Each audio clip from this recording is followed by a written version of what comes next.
One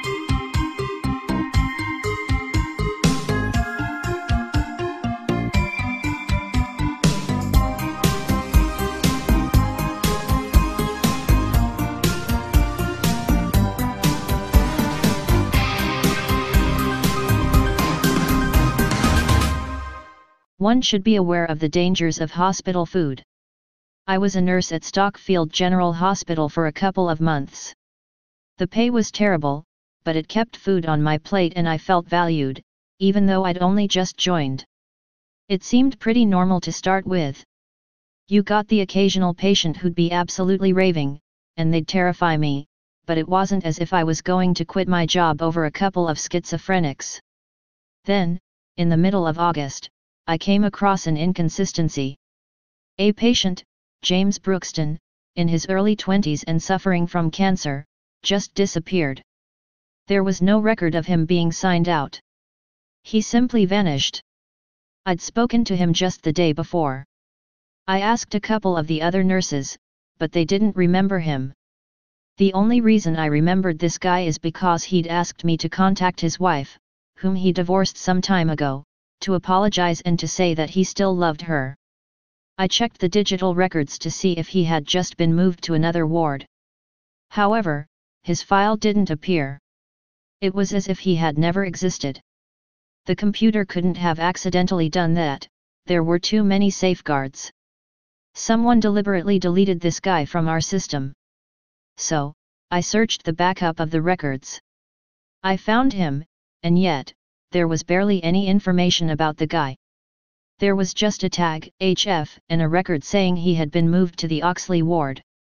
I had no idea what HF meant, the only time I ever heard it being used was when the caterers referred to the hospital food. And as for the Oxley ward, I had never heard of it. There was no record of it on the plans and the other staff had no clue as to what it was.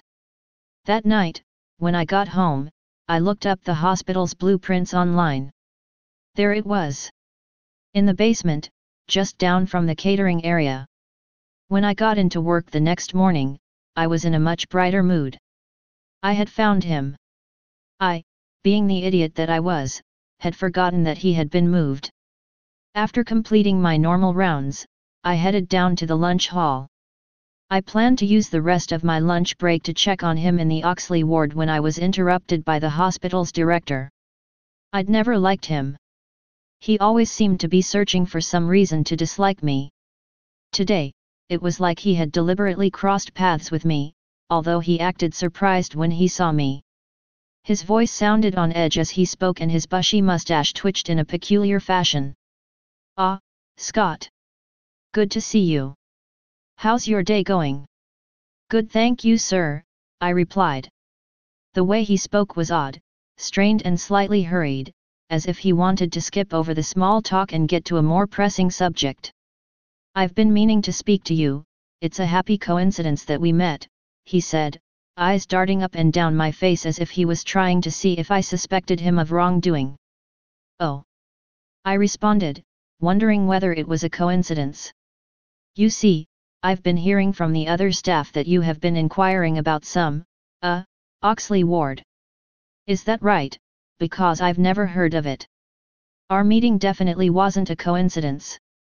His voice had taken a very controlled, practiced tone. Yeah, I said, "I lost track of a patient and the records said he was moved there. If you want I could help, although I'm sure that we don't have a ward of that name." My brain went haywire. He had to be lying, but why? There was definitely an Oxley ward on the plans. "I was just going to use my break to try and find it," I said ambiguously, not mentioning the basement. "Oh, didn't you hear? Janice called in sick. You're going to have to sacrifice your break."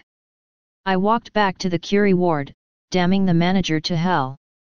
I grudgingly continued with my rounds, not fully concentrating and thinking about the mystery of the Oxley ward.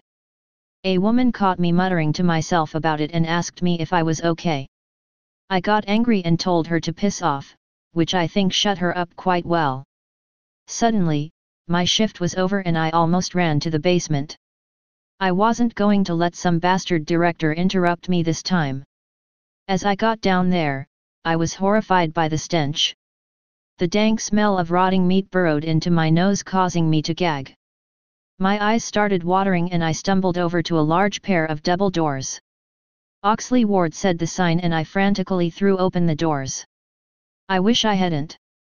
Bodies littered the floor, with arms, eyes, and stomachs missing. A huge oven seemed to be cooking their severed limbs and organs. I threw up. Some were still conscious, groaning, calling to me to help them. Their jarring screams cut into me like knives. I looked around. Deep crimson was all that filled my eyes. And then I realized what the HF meant, what I thought laughable when I first saw it. Hospital food. This was where James was taken. He was taken here and cut up and cooked and fed to the other patients. Oh shit. I had eaten hospital food just that day, for lunch. Had I eaten my patient? Twisted catering staff stood there, meat cleavers in hand, staring at me. "What the fuck do you think you're doing?" one asked me angrily. I knew exactly what I was doing. Grabbing a grimy knife from one of the unclean surfaces, I began walking towards them, anger filling my body. I was going to do to them what they had done to so many patients before them. The knife flashed through the air, slicing their bodies to pieces as if they were rag dolls. I hadn't known if I would be able to take them, but they were caught off guard and clearly obese. For half an hour I was in there, blindly stabbing into them. Then I ran, gagging from the blood that covered my clothes. People stared at me as I charged through the wards, aimlessly running for the exit. Gasping for air, I burst through the main doors, and embraced the light. Suddenly, I was knocked to the ground and my vision began to blur. Blackness clawed at the corners of my eyes and I gave up, letting the bliss of unconsciousness embrace me. Case File 11372, Scott Jameson. Patient suffers from extreme paranoid schizophrenia and constructs intricate plots to explain his delusions. He justifies murdering a room full of catering staff by claiming they were using patients to make food. Patient still believes that he is living outside of this place, even though he has been moved to the DSPD ward. He has so far made 6 attempts to kill doctors, who he believes are government agents sent to stop him from spreading the truth. We cannot allow the public to know the truth. Patient must be kept in this institution until he can be executed. Stay paranoid, my friends.